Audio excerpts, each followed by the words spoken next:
और बात तेरे काम न आवे तू संतों शरण लाग रे। के सोवे गफलत में बंदे जाग जाग नर जाग रे। और बात तेरे काम न आवे तू संतों शरण लाग रे। के सोवे गफलत में बंदे जाग जाग नर जाग रे। जाग जाग नर जाग रे। और तन सराय में जीव मुसाफिर करता रहे दिमाग रे। तन सराय में जीव मुसाफिर करता रहे दिमाग रे। रात बसेरा कर ले डेरा चले सवेरा त्याग रे। चले सवेरा त्याग रे। और बात तेरे काम न आवे संतों शरण लाग रे। के सोवे गफलत में बंदे जाग जाग नर जाग रे। जाग जाग नर जाग रे। उमदा चोला बड़ा अनमोला ये लगे दाग पे दाग रे।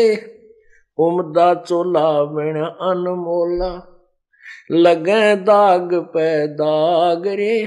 दो दिन की गुजरान जगत में क्यों जड़े बिरानी आग रे।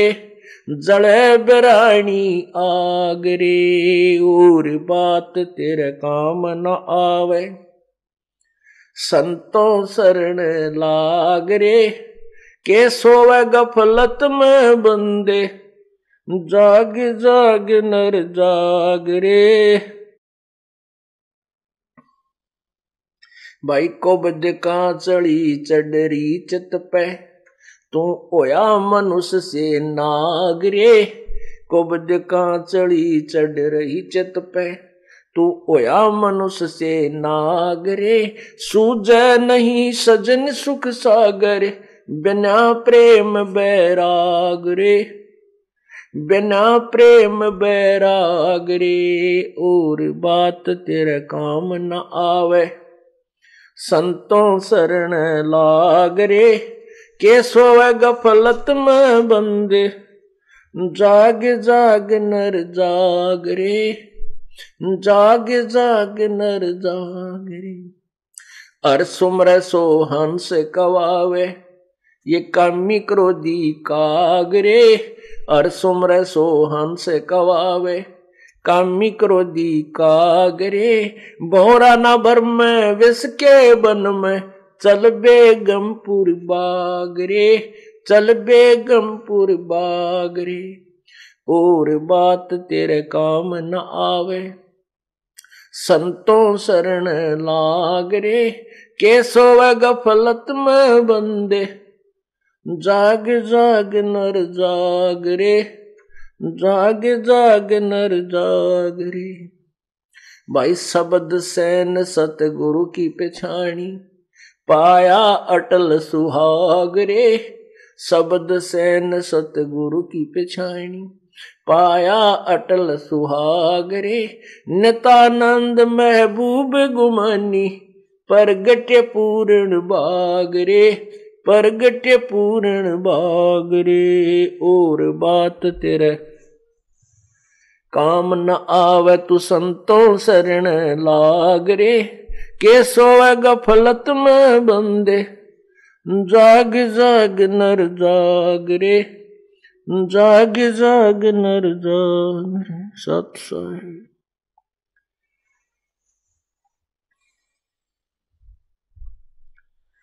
और बात तेरे काम न आवे संतों शरण लाग रे। के सोवे गफलत में बंदे तू जाग जाग नर जाग रे। जागना क्या है और सोना क्या है? हम सोए पड़े हैं इस अज्ञान अंधेरे में मोह ममता की नींद में और जागना क्या है? हमने इस तत्व ज्ञान को ग्रहण करके परमात्मा के ज्ञान के चांदने में, रोशनी में हमने कदम रखने हैं। जैसा प्रभु का विधान है उसके अनुसार हमने चलना है ताकि हम दोषी ना हो।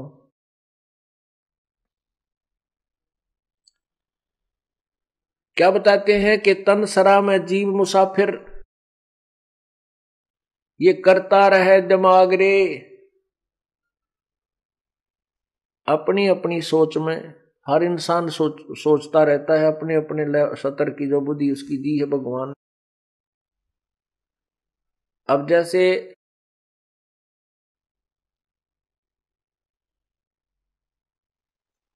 इंसान घर से चलता है,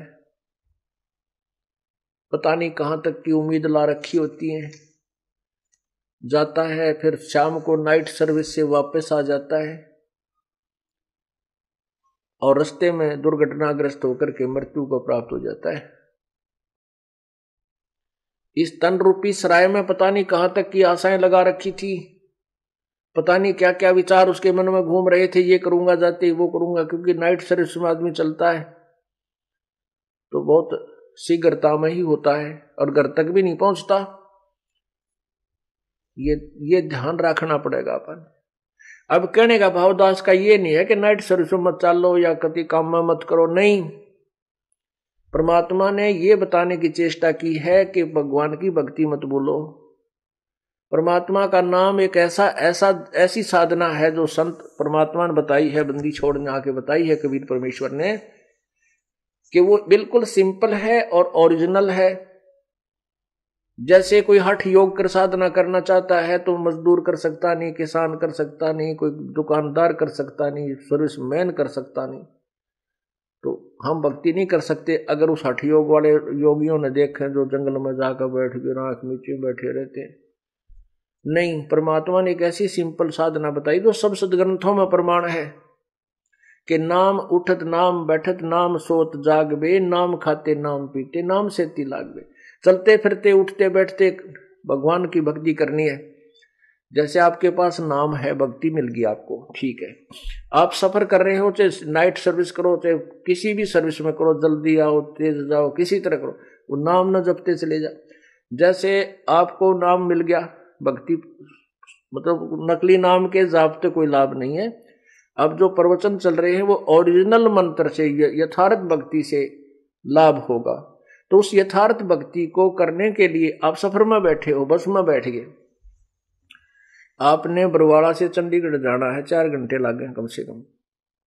यहीं से बैठ जा सीट पे और अगले डंडे बदल ले, सर नीचे न मुंह करके, और भक्ति करता जा, अपना नाम सुमन करे। ना दूसरे तो बात करनी, ना आगे का नहीं देखना, ना नो देखना क्या आ गया बाहर, बाहर के देखे वही मकान, वही शहर, वही वृक्ष घूमते फिरते दिखे जाएंगे। तो अपने नाम के ऊपर इस मन ने लाए रखे। आप काम करने जा रहे, वो काम तो वहां जाने पर ही होगा, वो बीच में जो 2-3 घंटे का समय आपको सुमन का मिल गया, भक्ति होगी।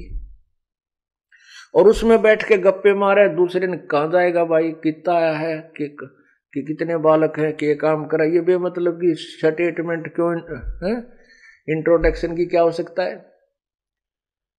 फिर कोई राजनीति की बतलाने लग जाएंगे या किसी की और बतलाएंगे, वहां ऐसे सुना है पेपर में आज ऐसे आया था, वो पता नहीं क्या होगा।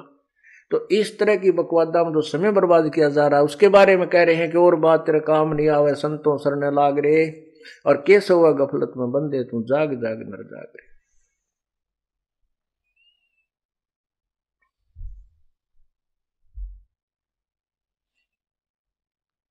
फिर कहते तन सरा में जीव मुसाफिर करता रहे दिमाग रे, रात बसेरा कर ले डेरा चले सुबेरा त्याग रे। जो जीवन आपकी एक रात्रि है, और जब ये जीवन पूरा होगा सौपन टूटेगा आपका, एक सौपन है ये। कहते सपना साजा टूट उठ कर मुंड पकड़ रोए।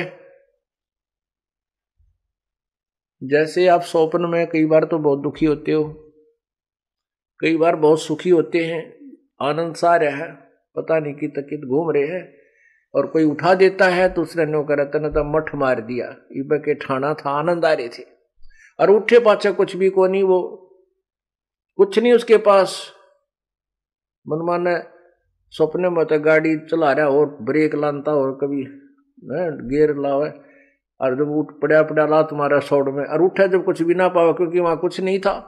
तो कहने का भाव ये जो आप अब देख रहे हो ये एक स्वप्न होगा। कब होगा? जब मृत्यु हो जाएगी। अब हम सोचते हैं ये कार मेरी, ये कोठी मेरी, ये बेटा मेरा या बेटी मेरी, और जब स्वप्न टूट जाएगा, मृत्यु हो जाएगी, फिर आपका सोचित भी याद ना हो के था मेरा, कहां थी वह कोठी, कहां था मेरा बेटा, कौन थी मेरी बेटी। अब इस सपने में आप इतने दुखी हो रहे हो, ये स्वप्न में दुखी हो आप, लेकिन इस स्वप्न में सुखी करने वाला कौन चाहिए जो आप ना ठा दे। जैसे कई सपने में दब जाते नो करते पाउस नो को उठा दे रहा, उठे खड़ा हो, क्या हो गया, फिर ओ हो रहा मर गया होता कुछ नहीं, फिर नो को कुछ नहीं था, ठीक सुमत, और सबकी बंदरी। तो जो उस दुख में उठा दे उसको, तो वो दुख भूल गया, वो दुख नहीं हो रहा उसके ऊपर। ऐसे ही संत सत्संग के अंदर आप जिस दुख में दुखी हो रहे हो, स्वप्न में आपको जगा दिया जाएगा, फिर ये दुख आपको महसूस नहीं होगा क्योंकि वो स्वप्न का था। तो ऐसे ही आपको राम नाम पर लगा जाएगा, और राम नाम के रोशनी में आप जागते रहोगे, भगवान की भक्ति करते रहोगे, तो सपने में भी कष्ट आपको नहीं होगा।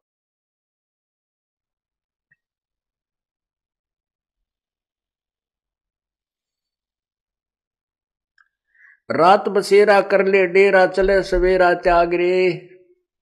यो एक जीवन आपकी एक रात्रि समझो, मृत्यु आपका सवेरा हो गया, और छोड़ चलेगा सुबह होती, यहां कुछ नहीं है तेरा।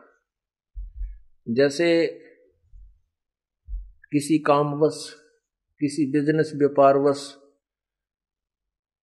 व्यक्ति दूर देश में जाता है, दूसरे प्रांत में जाता है, शहर में जाता है, और वहां जाकर के कोई होटल में कमरा किराए पर लेता है या किसी धर्मशाला में लेता है, और वहां जितना भी उसने किराया दिया है वो उस समय तक वो रुकता है, फिर आगे चलना होता है। तो रात्रि पूरी होते ही वो सुबह प्रस्थान कर जाता है, उस सराय को त्याग देता है, उस धर्मशाला को, होटल को त्याग देता है, तो कहीं वहां उसका ठिकाना नहीं है वो। इसलिए ये शरीर हमारा एक किराए का कमरा समझो, होटल है ये। होटल में, इस संसार रूपी होटल में हमें किराए का यूं एक कमरा मिला हुआ है।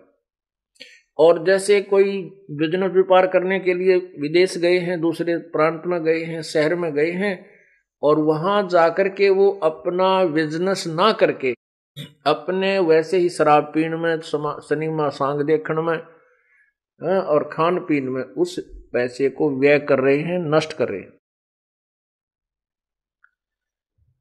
और जब उसका पैसा नष्ट हो जाएगा, समाप्त हो जाएगा, फिर वो कंगाल हो जाएगा। कंगाल होकर के फिर वो क्या करेगा?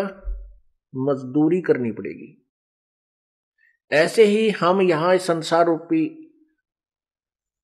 इसके शहर के अंदर इस शरीर रूपी सराय में एक कमरा मोल लिए बैठे हैं। आए थे हम कोई सौदा करने के लिए, वो सौदा ना करके हम यही के जो नकली सांग सिनेमा में ये आनंद, इस झूठे सुख को सुख मान करके इसमें अपना जीवन व्यर्थ कर चले।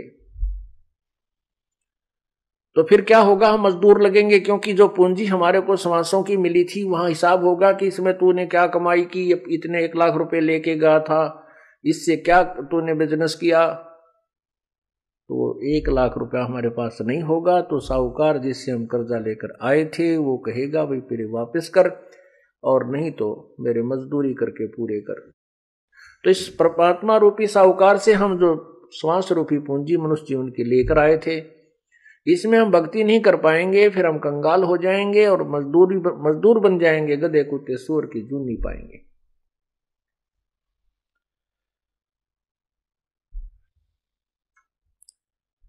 इसलिए बताया कि तन सरा में जीव मुसाफिर करता रहे दिमाग रे।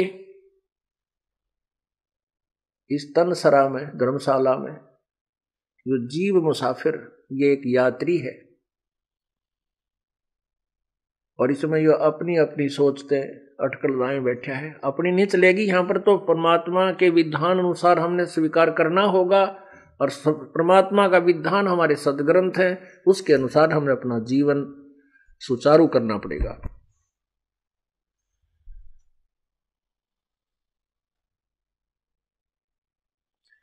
उमदा चोला बण्या अनमोला, ये लगे दाग पे दाग रे। उमदा चोला बण्या अनमोला, लगे दाग पे दाग रे।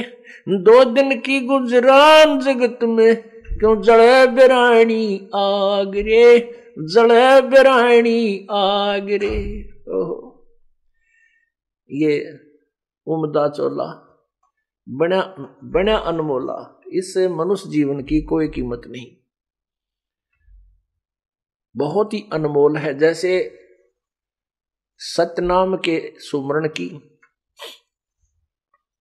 सतनाम के एक श्वास के द्वारा विधिवत पूरे संत से मर्यादा में रहते हुए सुमरण करने की जो कीमत है। सतनाम पालड़े रंग होरी हो, भाई 14 लोक चढ़ावे राम रंग होरी हो। 3 लोक पासंग धरे रंग होरी हो, तो ना तुले तुलाया राम रंग होरी हो। एक श्वास का मंत्र है 2 मंत्र का, जिसमें एक ओम मंत्र है, दूसरा तत्व वो सांकेतिक है, उसको बताया जाता है जो उपदेश लेता है इस दास से। और ये श्वास, उस श्वास से इसका सिमरण होता है, उसको सतनाम कहते हैं। तो कहते हैं सतनाम पालड़े रंगोरी हो। तराजू यानी एक तुला, एक बैलेंस के एक पालड़े में, एक साइड में तो एक श्वास का मंत्र धर दे की कीमत रख दे सतनाम की, और दूसरे पलड़े में ये 14 लोक रख दे, और 3 लोक ये पृथ्वी स्वर्ग और पाताल, इनको पासंग रख दे। पहले तो पासंग समझावा आपको किसे कहते हैं, क्योंकि इस ज्ञान को समझने के लिए हमने सारे ही इन संकेतों को समझना पड़ेगा। पहले तुला या तराजू हुआ करती ना, ताखड़ी, इसमें एरर होती थी, त्रुटि। उस एरर को ठीक करने के लिए जो सामान हम तोल्या करते, जैसे किसी ने गुड़ तोलना है तो गुड़ की एक डड़ी लेकर फोड़ के और उसको बैलेंस करने के लिए उस पलड़े में डाल दें ताकि ये सीधा हो जाए, इसमें कोई कमी ना रहे तोलने में। तो वो डड़ी एक तरफ रख दी जाती, फिर वो तराजू ठीक हो जाती। तो जिस तरफ वो गुड़ की डला रखा है उसी साइड में बट्टे रखे जाते थे, उसी साइड में बट्टे रख करके बाट, और दूसरी साइड में फिर गद्दागद वो गुड़ तोला जाता था। अब क्या बताते हैं, इंसान एक हमारी कितनी वृत्ति खराब हो गई है क्योंकि ज्ञान बिना। पहले तो हम सोचा सरपंच बन जावा गांव का, हो क्या बात की, फूले नहीं समाओ, ढोल बजाओ, हाँ, और नाचे कूदे। और फिर कोई कह मैं एमएलए बन जाऊं, एमएलए बन गया, फिर क्या बात कही, नाचे कूदे, लाल मुंह करे, गुलेल छिड़के। और फिर क्या मंत्री बन जाऊं, कहना है क्या, एक क्षेत्र का मुख्यमंत्री बन जाऊं, फिर तो बस धरती तोल दे। और राष्ट्र प्रधानमंत्री बन जा किसी राष्ट्र का तो कहना है क्या। परमात्मा कहते पूरी पृथ्वी का राजा और तीनों स्वर्ग का भी राजा, स्वर्गलोक, पृथ्वी का राजा पृथ्वी लोक में, और ये 3 लोक पाताल लोक में पाताल लोक का राजा। यानी तीनों लोक तो पासिंग घेर दे व्यर्थ में, वो तो सौदे में आता है नहीं, वो जो पासिंग होती है उसका तो कितना खाता ही नहीं है। और 14 लोक चढ़ावे राम रंगोरी हो। एक सिमरन की कितनी कीमत है, मनुष्य के एक श्वास की पूंजी आपको बताई जा रही है, कितनी वैल्यू है, कितनी कीमत है। क्या बताते हैं, सतनाम पालड़े रंग होरी हो, और दूसरे में 14 लोक चढ़ावे राम रंग होरी हो। 3 लोक पास्यंग धरे रंग होरी हो, तो ना तुले तुलाया राम रंग होरी हो। होरी माने खुशी मनाई जाती है। राम के रंग में जो होली खेलन लग गया, खुशी मना ली, क्योंकि भगवान के नाम बिना खुश जीव नहीं हो सकता। आज किसी का ब्याह हुआ है, 1 साल भीतर लड़का हो गया, फिर खुशी मनाई, पहले ब्याह की खुशी मनाई, फिर लड़का होने की मनाई, और खूब बधाई बांटी, और खूब जो है ना पार्टियां दी, और 1 साल बाद से लड़का मर गया। बता के खुशी हुई, टक्कर मारे सारा कुंबा, रो राट माच रही है। जो पहले खुशी की पार्टी खाने आए थे आज रोने आ रहे हैं उसको। तो परमात्मा हमें यही याद दिलाते हैं कि हम उस परमात्मा को भूलकर अपने ही रंग में रंगे हुए। तो कहने हैं हम राम नाम की होली वाले, जो राम नाम का जो रंग है इसमें होली खेलेंगे, भक्ति गाड़ी के रंग में, और इसके रंग में होली खेलेंगे, फिर कोई आपत्ति नहीं आओगी हमारे ऊपर, आने ना दे परमात्मा। तो वो फिर असली होली है। फिर उसके लिए क्या बताते हैं कि उस राम नाम की होली में कितनी कीमत है, हमें कितना लाभ है। एक श्वास की कीमत कितनी है कि 14 लोग का सौदा करे, दूसरे पलड़े में धर दे, और एक श्वास की कीमत एक पलड़े में, तो भी श्वास की कीमत अधिक है। और ऐसी अनमोल पूंजी को तुम बर्बाद कर रहे हो। क्या बताते हैं, उमदा चोला बना अनमोल आए लगे दाग पे दाग रे, 2 दिन की गुजरान जगत में कुजड़े बिरानी आग रे। कितना सुंदर शरीर आपको दिया है, और इसमें एक श्वास की कीमत कितनी है, और हमने कितने श्वास बर्बाद कर दिए।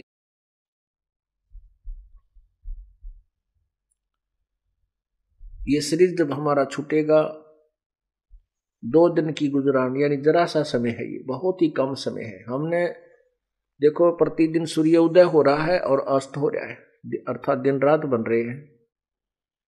और जो आज 70-80 साल के हो गए उन्होंने भी यही देखा है, शाम ने सो गए, तड़के उठ कर काम लाग गए, खाना खाया, फिर धंधा पीटा, फिर खाया, फिर पढ़कर सो गए, फिर उठ गए, फिर पढ़कर सो गए, फिर धंधा पीटा। कोई बुरा देखे, कोई बुरे दिन देखे, कोई अच्छे दिन देखे, और ये जीवन संत हो गया, इस जीवन का अंत हो गया। और बाकी जो शेष पोता पोती हैं उनकी भी ये रूटीन है।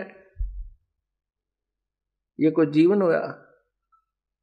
ये क्या क्या व्यवस्था है ये यहाँ के गंदे लोग की, इस काल के लोग की।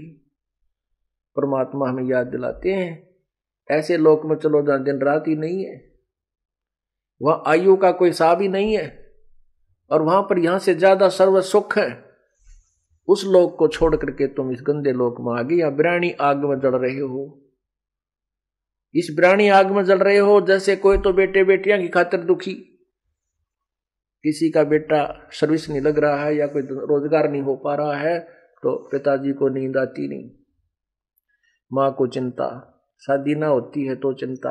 और कहने का भाव ये है परमात्मा का कि इन बच्चों का जो संस्कार है वो भगवान ने पूर्व निर्धारित कर रखा है। ना तेरे रोन पीटने ते कुछ हो, ना तेरी चिंता ते कुछ हो, तो कितना ही इनके लिए संग्रह कर ले, मान ले 2 नंबर का धंधा करके, और बच्चों को सेठ बनाने के लिए इतने माया जोड़ दी, और इनके भाग में माया नहीं है तो वो एक झटके में नाश कर देंगे, या तो शराब पीने लग जाएंगे, या कोई और बर्बादी कर देंगे। एक फौजी था, वो उपदेश लिया, उसके बाद बताने लगा, जी बात तो आपकी सही है। उसने बताया कि मैं कुछ ऐसी पोस्ट पे था, फिर वहां भी कुछ ऐसा धंधा कर लिया, पैसे खूब जोड़ लिए, अपने खर्चे भी ना कति कम करके न धन जोड़ने की सोची। एक का बेटा था, और इसको जो है मेरा बेटा दुखी ना हो जाए, इसके लिए मैंने अपने तन पर भी सरकारी कपड़े पहने और निशमाए सारी उम्र, ये हो गया एक आधा रिश्तेदारी बनाने के लिए। कहने का यह भाव ये था उसका कि मैंने खर्च अपने लिए ना करके बच्चे को सुखी बनाने के लिए, धनवान बनाने के लिए बहुत पैसा इकट्ठा किया। रिटायर होकर आया, पैसा लाया, बेटे ने जिद लगा दी, मैं तो जीप खरीदूंगा, जीप लूंगा। मैंने कहा भाई जीप नहीं, क्योंकि इकलौता बेटा कदे एक्सीडेंट हो जाए, योडर पर जिद ज्यादा कर ली, उसको जीप लेकर दे दी। वो बिठावा साथिया ने और बकवाद करता, अंडा दारू पीवे। वो पैसा जो था वो उसमें ला दिया कि उसने बिजनेस शुरू कर दिया, उसमें लगा दिया, उसका एक्सीडेंट होगा, छोड़ेगा, लड़का मृत्यु को प्राप्त हो गया और पैसा सारा बर्बाद हो गया। अब हम 9 बिरानी आग जलते हैं। जो बच्चों के संस्कार हैं वो उनको मिलेंगे, उनसे ना आप कम कर सकते ना ज्यादा कर सकते। हम इसीलिए चिचड़ हो रहे हैं इन बच्चों के लिए, इसलिए दुखी हुए रहते हैं कि कहीं न्यू ना हो जाए, ऐसा ना हो जाए, क्योंकि हमें ज्ञान नहीं। जैसे राजा जनक थे और सीता उनकी पुत्री थी, उनका ब्याह कर दिया। राजा जनक को पता था कि उनको वनवास मिल गया और वो जंगल में भटक रहे हैं, 14 वर्ष भटकेंगे, तो वो कर सकता था मदद अपनी बेटी की। राजा था, बहुत ही अच्छा राजा था, बहुत अच्छा धनवान राजा था।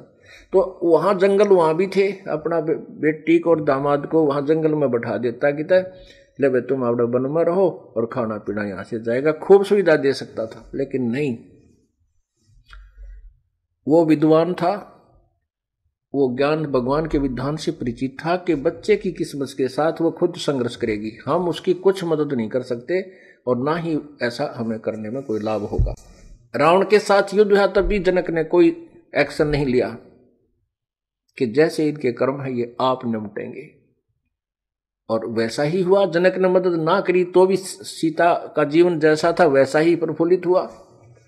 इस प्रकार जो समझदार व्यक्ति ज्ञान के आधार में चलेंगे तो या बिरानी आग ना जलेंगे।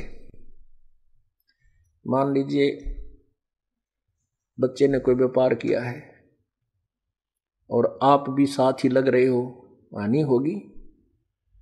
तो जब आपको ये ज्ञान होगा कि इसके भाग में ऐसा ही लिखा है तो घना दुख ना होगा, क्योंकि हम जीव हैं, थोड़ा बहुत ठेस तो लगेगी, पर यू ज्ञान फिर उसको मरहम जल्दी कर देगा, मरहम उसका तुरंत लगा देगा, वो दर्द ज्यादा नहीं दुखी करेगा। ये बात याद आवेंगी या बिरानी आ गया भाई काल न ला रखी है, इस ज्ञान से बुझेगी, ज्ञान से नॉर्मल होगी, कम होगी। और जो सत्संग नहीं सुनते हुए रात ने भी मुंह ढक कर रोए, जा क्या होगा बेटा दुखी हो गया, हाय मर गया, नाश हो गया, तो यह आग बिरानी जलेगा। और नाम जिसके पास है भक्ति करेगा, भगवान ने रोआ भी का तो भगवान तुरंत उसको सांत्वना देगा, कहीं ना कहीं से समाधान करके देगा और बचाएगा। फिर कहते हैं कुबद कांचड़ी चढ़ी चित पे तू हो गया मनुष्य नागरे, सूझे नहीं सजन सुख सागरे, बिना प्रेम बैरागरे। या कुबद कांचड़ी चढ़ी चित पे और होया मनुष्य नागरे। ओए होए, एक बहुत बड़ा अधिकारी था, उसका इकलौता पुत्र,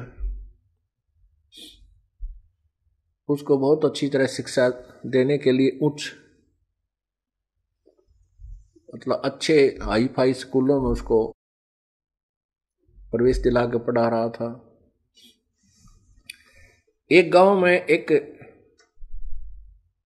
बहन थी, उसका पति मर गया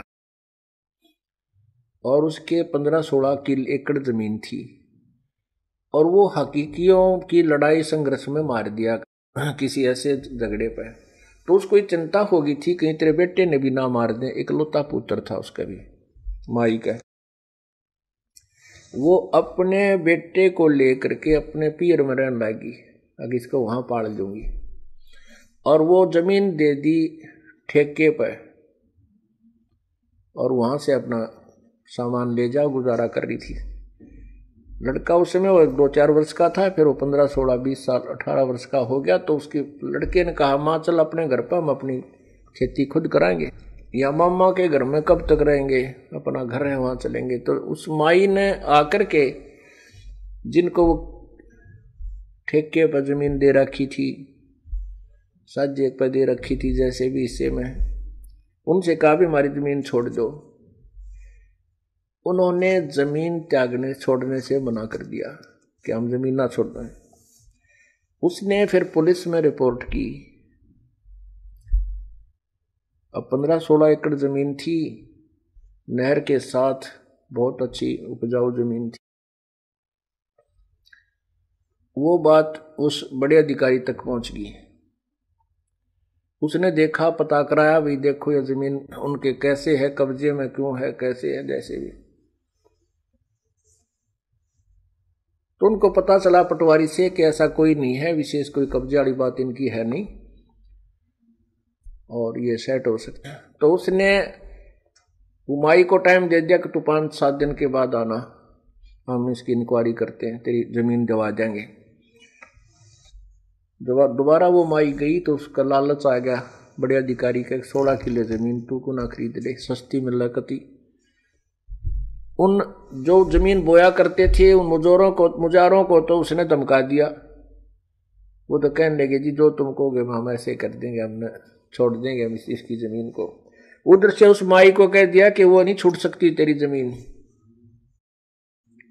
नहीं छूट सकती, उनके कब्जा हो गया है, उनका तो नाम गवाही चल रही है, ऐसे उगाही चल रही है, ऐसे ऐसे बता दिया।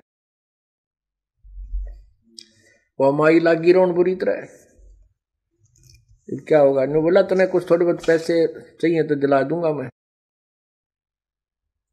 तो वह कई लाखों की जमीन थी, 10-20 हजार में वो माई पे ले ली, उस माई को दे दी, उसके अंगूठे दस्ते करवा के अपने नाम करो, अपने मतलब पत्नी का जैसे भी अपने कब्जे में उसने कर। अब बुढ़िया रोती हुई चली कि क्या करे, जब यहाँ का सुप्रीम जब सबसे बड़ा अधिकारी है जवाब दे दे तो फिर कहाँ जाए इंसान।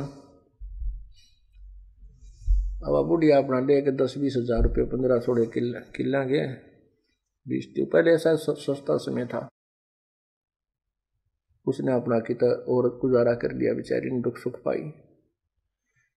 अब उस अधिकारी जिसने उसकी मदद करनी चाहिए थी, उसका फर्ज कर्तव्य था, उसने उस कव्वे वाला काम किया, काग वाला काम किया। कैसे? जैसे गधे की कमर टूट जाती है, जख्म बन जाता है, गधे की कमर पर जख्म बन जाता है काम करता है, और उस कौवा क्या करता है, उस जख्म के ऊपर, जिंदे के जख्म के ऊपर चोंच मार के मांस खाता है, उसको अधिक दुखी करता। तो उस अधिकारी को चाहिए तो था उस माई की मदद करता, कोई बात ना माई ऐसे ऐसी स्थिति है और आपका जमीन आपको दिलवाई जाएगी, क्योंकि ये कर्तव्य है उनका।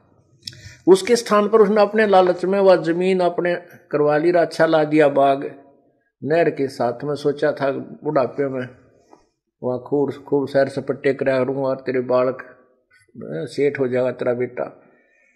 अब वो इकलौता लड़का था, खूब पढ़ाया लिखाया, लड़के को भी अच्छी पोस्ट मिल गई, शादी की तैयारी थी, कार दुर्घटना में वो लड़का मर गया। जिसके लिए उसने कुबद कमाई थी, जिसके लिए उसने पाप कमाए थे, बिरानी आग में जड़ा था, वो लड़का ही ना रहा और वो पाप रह गए उसके ऊपर। आगे देखना क्या होगा उस व्यक्ति के लिए। तो यहां बताते हैं कि कुबद कांचड़ी चढ़ गई चत पे, तो हो गया मनुष्य नाग रे। ओए होए, अब उस नाग जैसा काम कर दिया, डंक मारा उसने, अमाई बर्बाद होगी।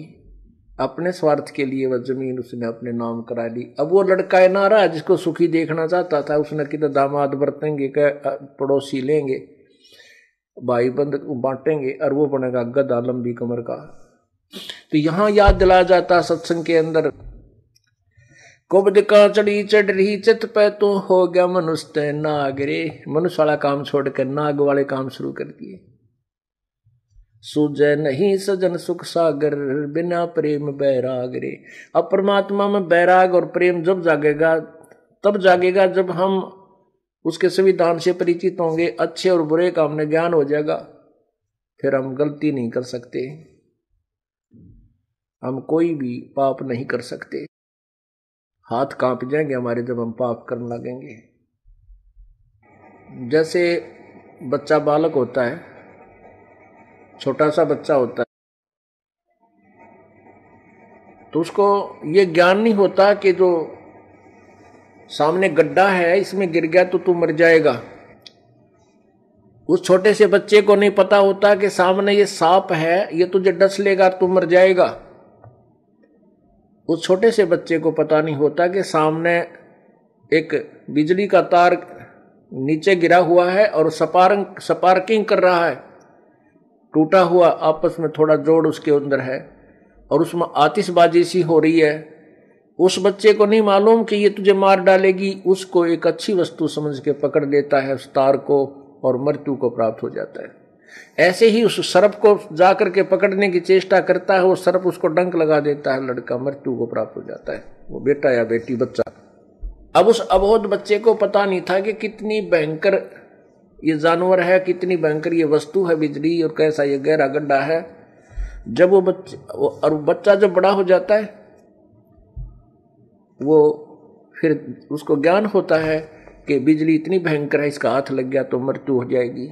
सर्प इतना भयंकर जानवर है कि इसको छू दिया तो डंक मारेगा और मर जाएगा, और गड्ढे के विषय में भी वो परिचित हो जाता है। फिर उसके निकट नहीं जाता, उनसे बचता है, दूर भागता है, औरों को भी आगाह करता है कि देखना सामने सर्प है, वापस हो लो।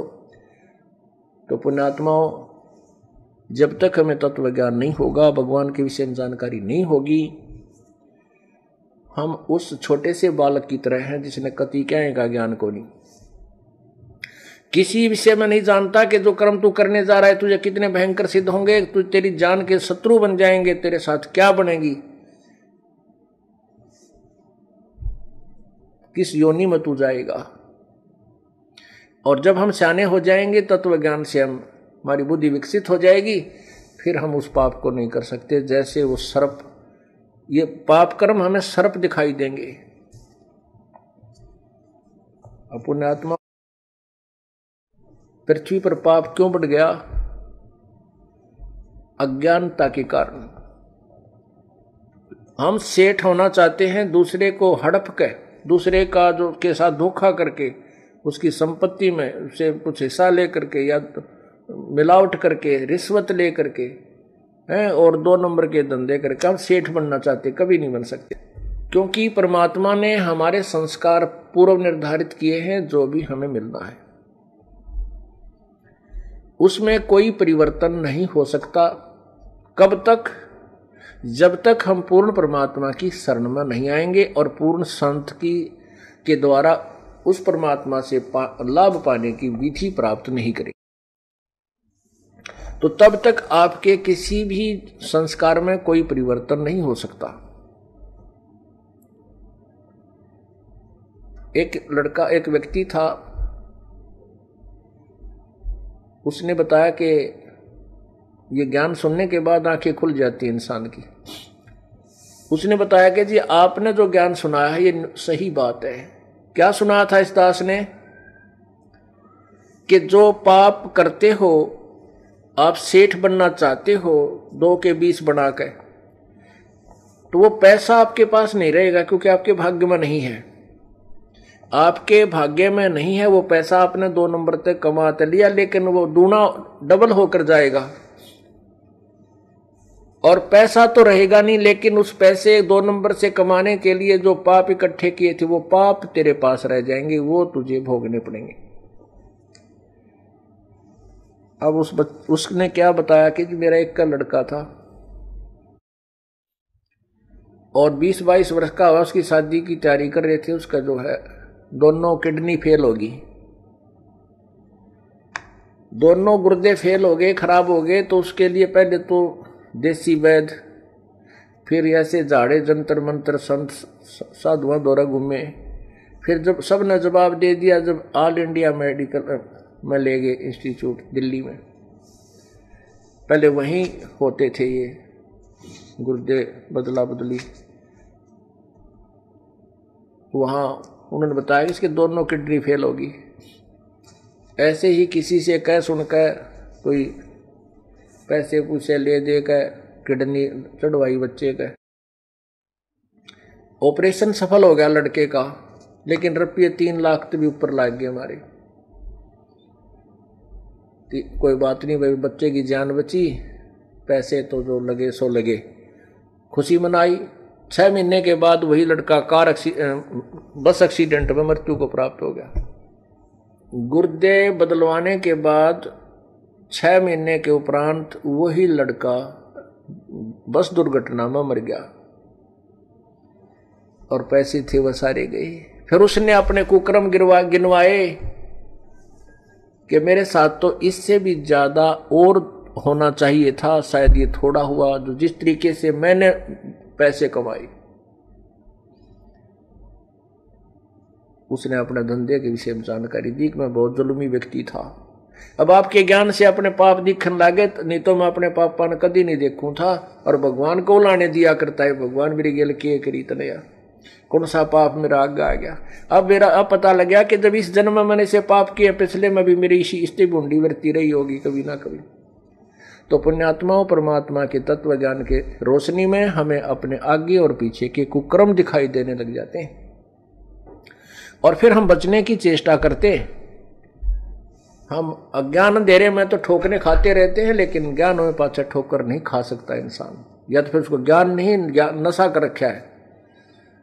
तो हमने इस नशे को भी उतारना है जो काल ने हमारे ऊपर कर रखा है, और इस अज्ञान को भी हटाना है। नशा कौन सा है? इस माया का। जिसके पास थोड़ा धन हो गया, फूला नहीं समावे, कोई पोस्ट होगी, पता नहीं सोचा कि बन गया, ये तेरा संस्कार है। और यदि तूने भविष्य की तैयारी नहीं की तो 84 लाख जूनी फिर तैयार है। अब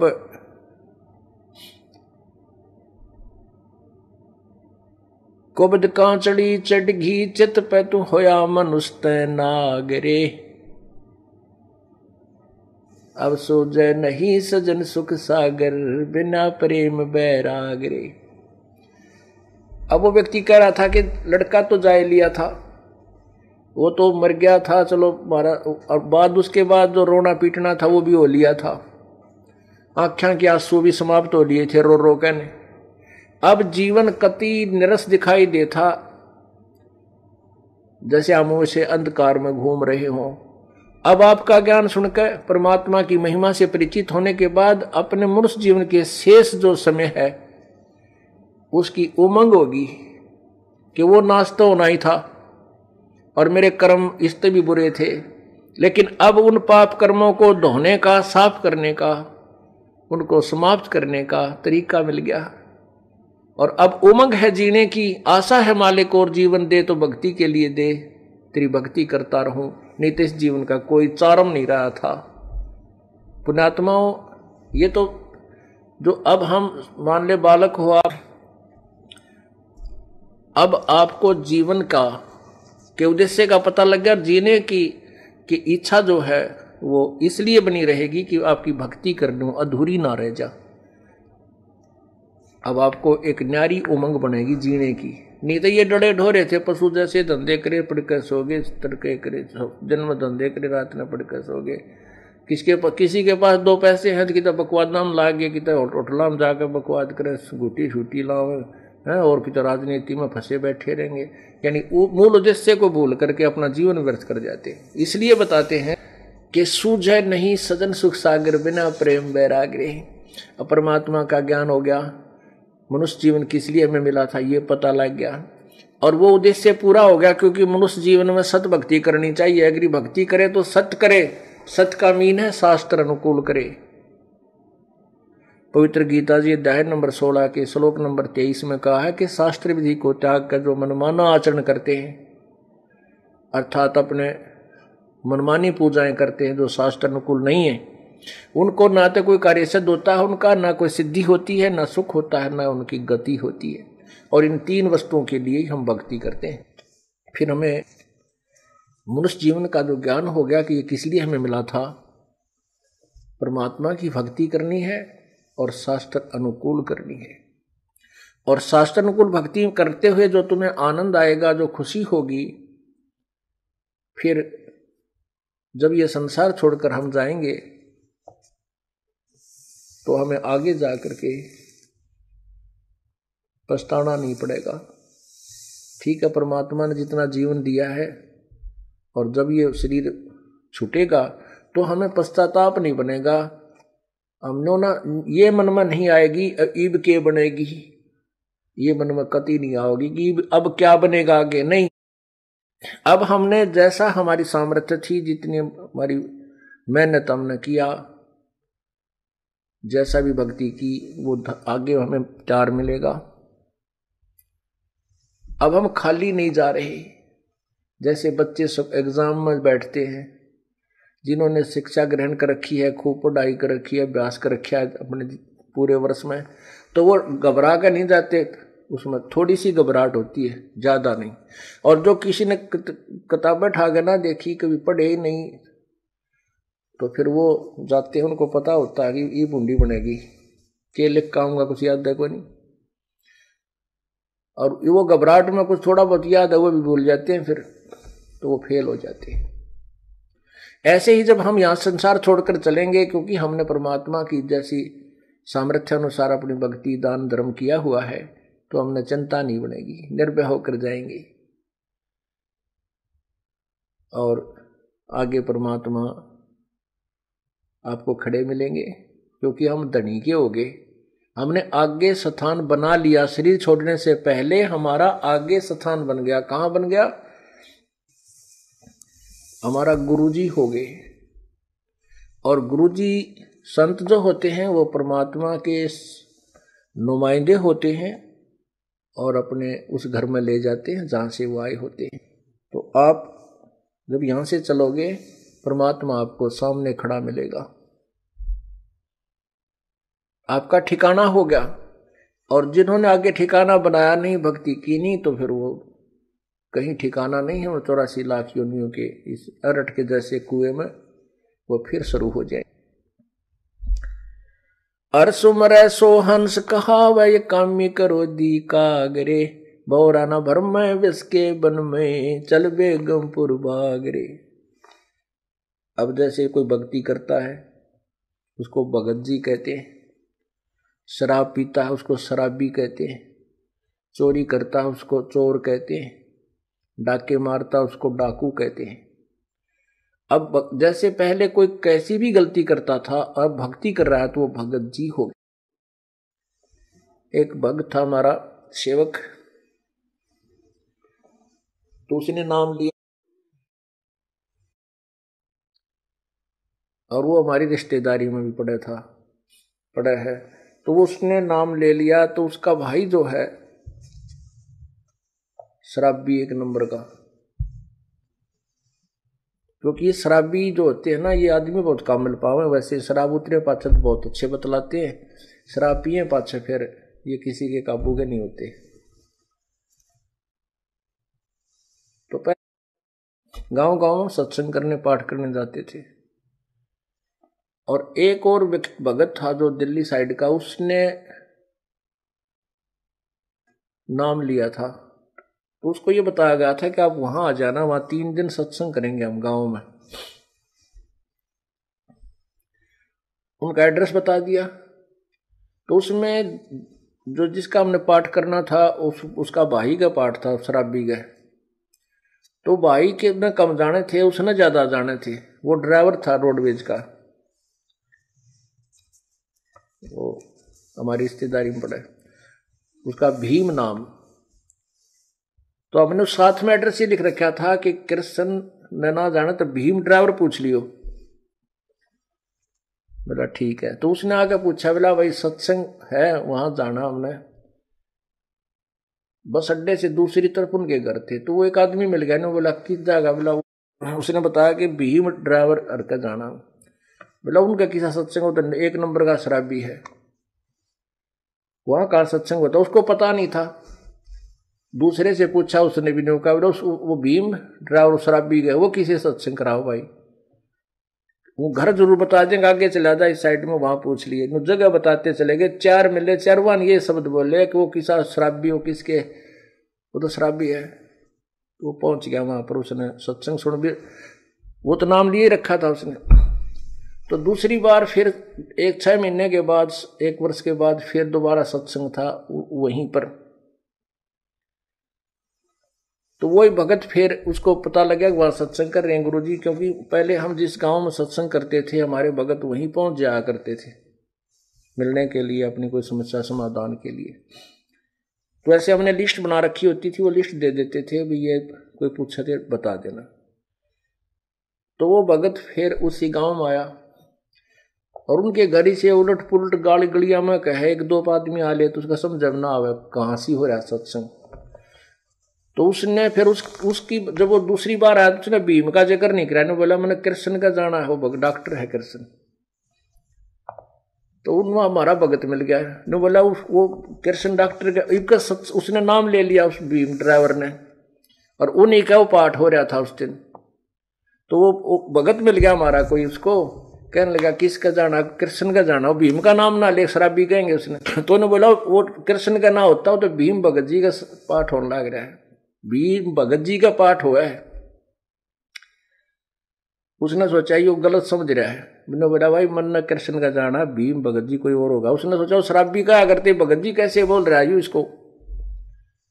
दूसरे से पूछा, उसने बताया, बोला भाई हाँ भाई भीम का ही पाठ हो रहा है, उसने नाम ले लिया, शराब शुरू छोड़ दी।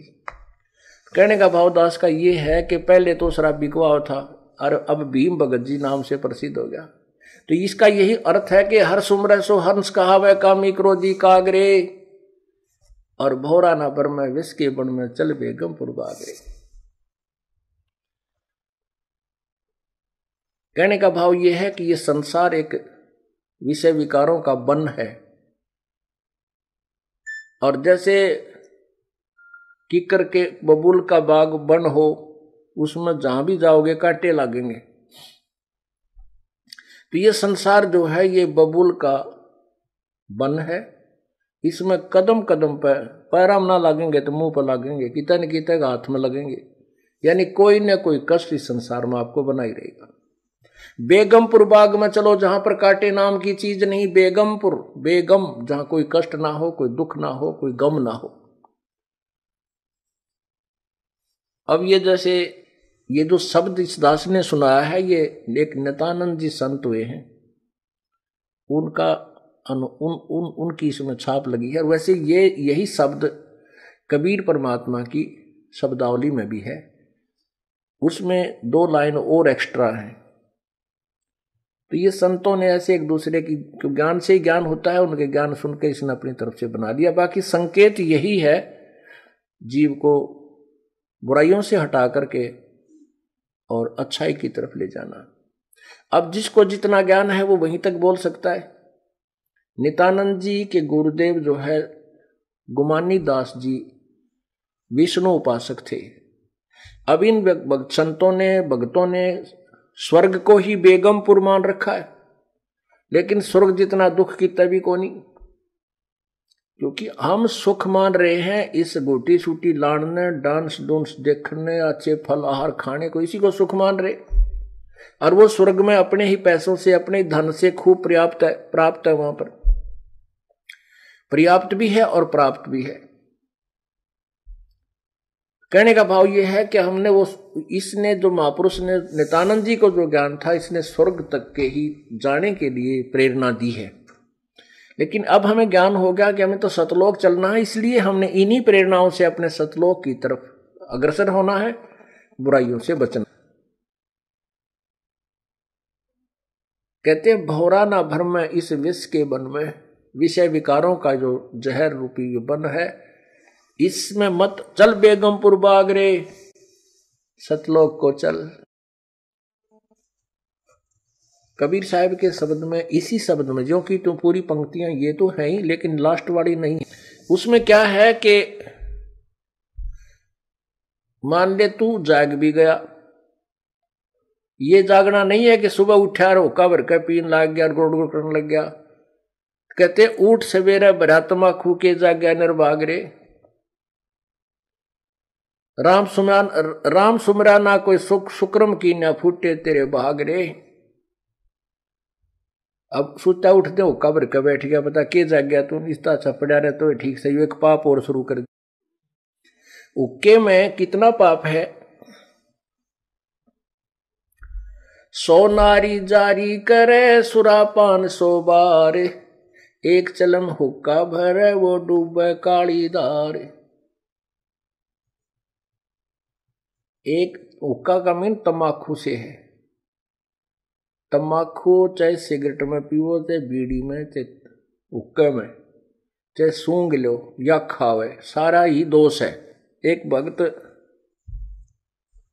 दुकान कर रखी थी एक ने, और वो एक भक्त जो है सिगरेट पीता जा, बूढ़ा आदमी, नाम लिया था उसने, 1 वर्ष हो गया था। और दूसरे भगत का लड़का बोला, ताऊ तू सिगरेट पीवे? गुरुजी ने मना कर रखा, भाई तेरा नाम टूट गया। ने बोला ना बेटा, नो के नाम टूटा है। बोला गुरुजी अंदर ओका पीन तो मना कर रखा है, सिगरेट थोड़े नटे थे। तो जिसने बकवाद करनी है, जिसने मर्यादा नहीं निभानी है, वो अपने कोई सिस्टम तैयार रखे। तो लड़के ने बल्कि उसको कहा, ताऊ तुम तो नाश कर दिया अपनी भक्ति का। तम्बाकू तो है ही, चाहे सिगरेट में पी ले, जहर न चाहे गिलास में पी ले, चाहे किसी कटोरी में गाल के पी ले, तो जहर। तो क्या बताते हैं, कहते हैं पर द्वारा स्त्री का खुल है, 70 जन्म अंधा हो डोल है। सुरापान मदमासा हारी, गमन करें भोगे पर नारी, वो 70 जन्म कटेंगे शीशम, साक्षी साहिब है जगदीशम। जैसे किसी पर स्त्री गमन करने वाले को कितना दोष होता है, कहते हैं 70 जन्म अंधा हो डोल है। फिर सुरापान मदमासा हारी, दारू पीवे, मांस आहार करे और पर स्त्री गमन करे, उसके साथ क्या होगा? सुरापान मदमासा हारी, गमन करे भोग पर नारी, 70 जन्म कटेंगे शीशम, साक्षी साहिब है जगदीशम। कहते हैं उसके 70 जन्म तक बुरी तरह दुर्गति से मृत्यु होगी, कभी मुर्गा बनेगा, कभी बकरा बनकर उसके शीश कटेंगे, यानी दुर्गति से बहुत बुरा हाल होगा। अब उन सबको मिलाकर 100 नारी जारी करे, ओए होए, और 100 एक, फिर कहते हैं मजरा पीवे कड़वा पानी और 70 जन्म कुत्ते के जानी, ओए होए। शराब पीने वाले के 70 जन्म कुत्ते के होंगे कंटिन्यूस। आगे गधे वाली नंबर जब बाद में होगा, पहले कंटिन्यूस 70 जन्म कुत्ते के होंगे, और कुत्ते का जन्म तो एक कब तीरा। अब तो दारू पीकर बकवाद करें, और फिर कुत्ता गंदे नाले का पानी पीता है। कहने का भाव ये बता रहे हैं परमात्मा के 100 नारी जारी करे, एक पर स्त्री गमन का कितना पाप है, 70 जन्म अंधा हो डोला है, और 70 जन्म कटे शीशम। और कहते ऐसे ऐसे 100 कुकर्म कर ले, 100 पाप, 100 नारी जारी करे सुरापान 100 बार। एक बार शराब पीने तक कितनी हानि बताई, मदरा पीवे कड़वा पानी, 70 जन्म कुत्ते के जाने। 100 नारी जारी करे सुरापान 100 बार, और एक चलम हुक्का भरे, वो डूबे काली धार। उनसे भी अधिक कितना पाप है, कहते एक हुक्का भर के देने वाले को, पीने वाले का तो बेड़ा गर्क होएगा, जो भर के दे उसमें सहयोग देता है उसको भी इतने पाप लगेंगे, वो भी डूबे काली धार अर्थात घोर नरक में डाला जाएगा।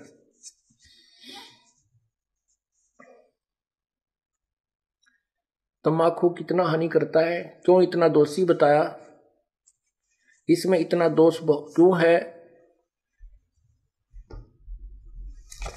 एक हुक्का पीने वाला या सिगरेट पीने वाला, बीड़ी पीने वाला हुक्का पीवे, धुआं छोड़े, वो धुआं सारे घर में घूमे, वो नवजात बालक छोटे छोटे वह सो रहे हैं, उनमें भी धुआं, श्वास से उसकी बदबू जावे धुएं की, यानी पूरे परिवार के नाक में दम रखे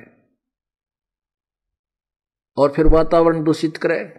ओके की धुआं का जब छोड़ते हैं उसमें ना जाने कितने इस वायुमंडल में छोटे छोटे जीवाणु होते हैं, वो अंधे होकर नीचे गिरते हैं धुएं के इस इफेक्ट तक, और पैरों तला करके मरते हैं। वो एक घूंट मारने से उसको कितनी जीव हिंसा कर दी, यानी कितना धुएं से कितना हानि कर दी। वो पाप उस तम्बाकू प्रयोग करने वाले के बैड अकाउंट में जाते हैं।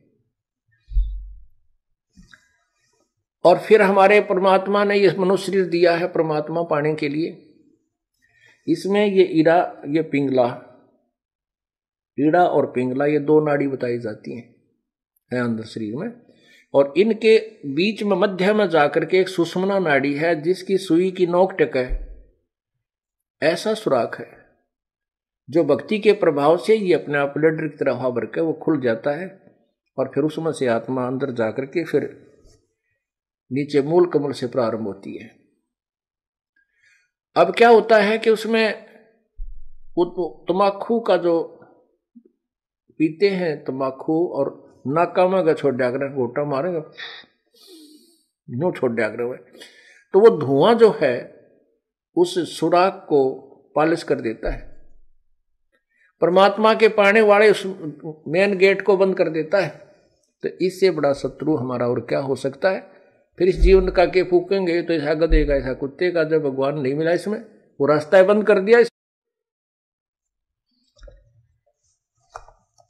दास ने ये सत्संग किया और वो पुण्यात्मा जो बूढ़ा मैं बताऊं था कि भाई बुढ़ापे में सारी उम्र तक खो दी और 65 साल की उम्र हो दी थी, ये सत्संग सुन रहा था ऊपर बैठ कर दूसरे बेटे की छत पर, आगे पाखंडी है मेरा छोरा भुका लिया, मन मनो का था मेरे से गंदे गंदे विचार आवे थे आप आए आपके। तो उसने पहले हम 3 दिन सत्संग करते थे, 2 रात को, अगले दिन सुबह कर करके फिर भोग लगा के हम प्रस्थान करते थे। तो पहले दिन तो उसने सुना बूढ़े ने सत्संग, और दूसरे दिन तो वो सत्संग, जब अगले दिन भी उसने सत्संग सुना, भोग लगना था अगले दिन तो बूढ़ा यानी शाम के समय जब सत्संग खत्म हो लिया वो आ गया, और वो पहले उस बच्चे ने उसके अपने पुत्र वधू ने कई बार नो कहता तुम ना नाश करोगे हैं, यहाँ के बुला लिए ये नाश करना लगे, तुम ऐसे ऐसे करते हो, ये पाखंड के कर रहे हो तुम। तो उसकी पुत्र वधू ने सोचा ये बूढ़ा है भी महाराज जी ने कि वो नहीं सी किस कहेगा, यो इज्जत का गाक बनेगा हमारी का। अब बोल रहा कि उसने बाप आकर बैठ गया और वह खड़ी होगी दूर सी, अजीब देखे रखे के बोल रहेगा इसने की का बूढ़ा, और लोग ने शर्म लिया हो भाई मैं माना रहा मारे इनके कहेगा। तो बूढ़ा ने बोला महाराज जी हमें पता था कि भाई जो सत्संग नहीं सुनते वह ठीक तो बोला नहीं करे, हमने सारी तरह के आदमी देखे, 4-5 वर्ष गांव गांव में गए, हमने कोई इससे लेना देना नहीं था भाई, कोई राजी बोला उसका बोला बुंडा बोला, अपने जुबान और कान दोनों बंद कर लेते। मैं कह लेगा माननेगा थोड़ी बहुत बतावाएंगे भाई, नहीं माननेगा तो इसकी मौज है। कहने लगा महाराज जी मेरे ये 3 बेटे बताए, उसने 2 इतना जान नहीं, बोला हमारे पास 2 किले थे, आज मैंने 8 किले 9 किले और मोल लिए अपने जीवन में, और पशु से भी बदतर धंधा किया हमने, और आज जो आपका ज्ञान सुना ये बातें मैंने कभी सुनने को नहीं मिली ना। मैं की तो जाया करता, मैं 3 सत्संग करने वाला न पाखंडी समझा करता था, आपका ज्ञान सुना मैंने वहां ऊपर बैठ करके।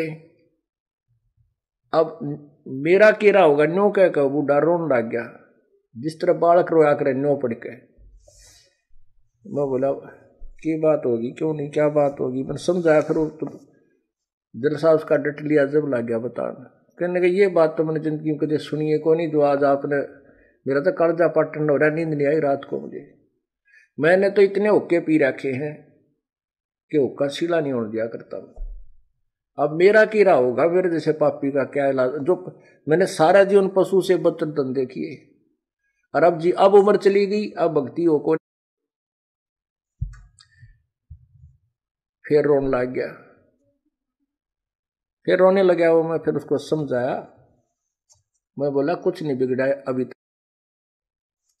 इस आत्मा के इस जीव के असंग जन्म हो लिए, और यदि अब भक्ति नहीं शुरुआत करी तो आगे भी ये झंझट सदाई बना रहेगा। आप अब शुरू कर दो इस उम्र में, कोई फर्क नहीं पड़ेगा। नो बताइए के होगी दिन के बिरा कह दिन का मैं मान हूं कितने वर्ष का, अब तो मुश्किल है, नो नाड मारे। फिर उसको समझाया कि ध्यान से सुनो आप, जैसे कुएं में बाल्टी पड़ दी हो, डोल है बाल्टी होती है जिसका रस्सा बांध कर पानी बाहर खींचते हैं, और वह बाल्टी कुएं में चल पड़ी और उसका जो रस्सा लटकता हुआ आ रहा है, यदि हाथ पैर मार कर दौड़ धूप कर उस रस्से को लास्ट बीट, उसकी जो लास्ट एंड बीट है ना पूछड़ी, वह नेजू की उस रस्से की बाल्टी के बंधे हुए रस्से की पूछड़ी ठहगी, यानी एंड भी मिल गया, 4 उंगल का रह रहा वो भी हाथ में आ गया तो कुछ भी ना गया, वह बाल्टी भी और पानी भी मिले। अब जावत ये कि जब हाथ पा नहीं मारेंगे तो गई, वो तो जा ही रही है।